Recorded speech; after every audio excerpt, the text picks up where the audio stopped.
The senator from Connecticut. Thank you, Mr. President. Mr. President, the tendency here in the Senate often when Democrats are lodging a complaint about Donald Trump is for our Republican colleagues to issue an argument of equivalency. Well, Donald Trump did this, but so did Joe Biden. Donald Trump did that, but Joe Biden did this. We're at a moment today, though, in which there is no argument of equivalency. And in fact, over and over again in the past year, we have seen threats to our democracy that have no historical precedent. We must be able to agree that never before in the history of the Senate has a president of the United States sought to jail members of this body based upon their political opposition to the President of the United States.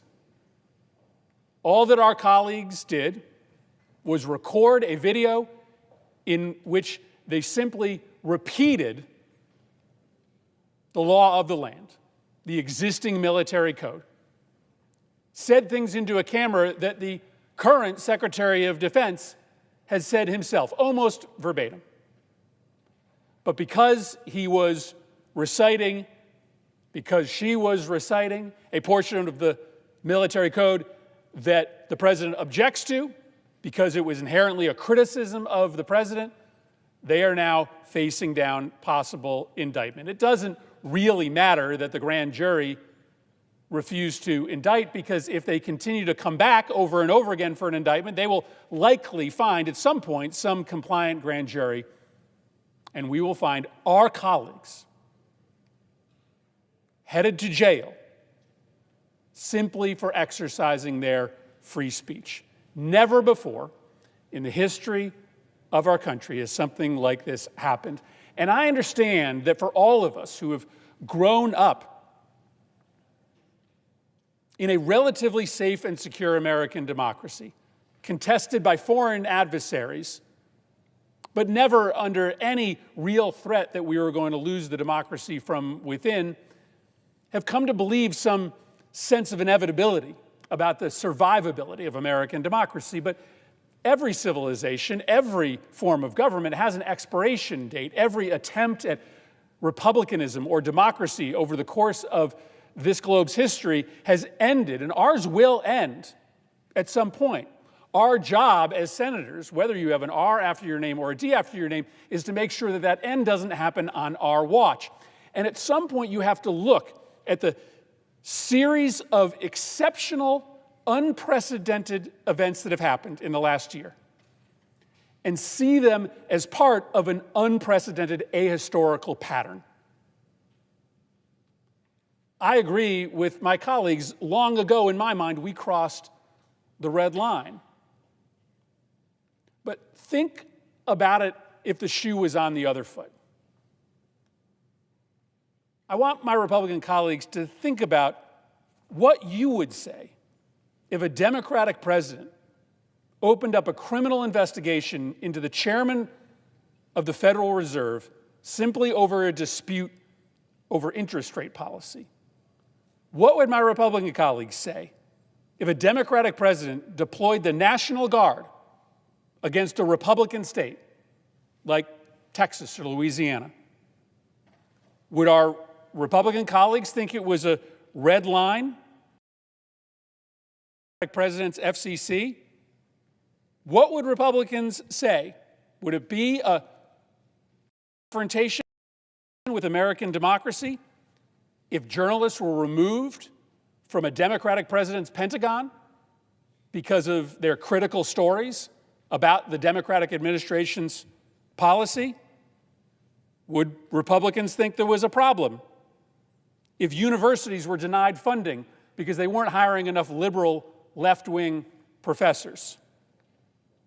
How about if a Democratic president confiscated ballots in one of your states so as to prove that Donald Trump didn't really win the election, that it was fraudulent? Or what if he indicted or attempted to indict 2 of your members, 2 Republicans, simply because they had raised their voices in objection to a Democratic president's policies. We all know the answer to every single one of those questions. If a Democratic president had done any of those things, you would be shutting down the United States Senate. You would be labeling each and every one of them as a potentially existential threat to our democracy, and you would use every lever available to you to try to confront that abuse of power. There is no equivalency argument. President Biden didn't do any of the things that I just listed. And yes, I know my Republican colleagues have objections about the way that he used the Department of Justice, objections about the things he said about Republicans, but never, never were Republican senators facing a grand jury, the threat of indictment hanging over their heads, simply because they spoke truth that a Democratic president objected to. At some point, this democracy will die. And our purpose here is to improve the quality of life for our constituents, but to protect the democracy at all costs. There has to be a bipartisan response to the broad abuses of power, but specifically, right now, to the fact that 2 of our colleagues are on the verge of being arrested by this president simply based on their political opposition to the president. This is a moment where we could decide to agree. Not everything has to be skins and shirts. Not everything that we think has to automatically be wrong.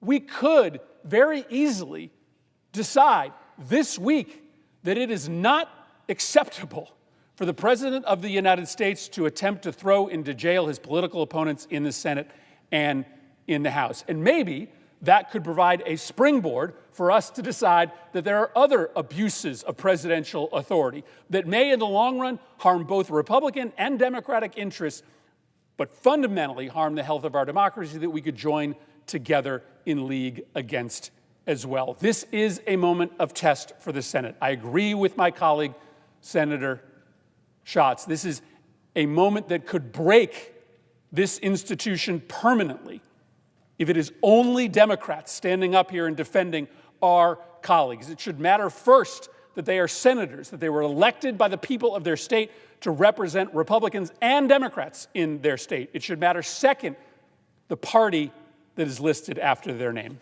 I yield the floor.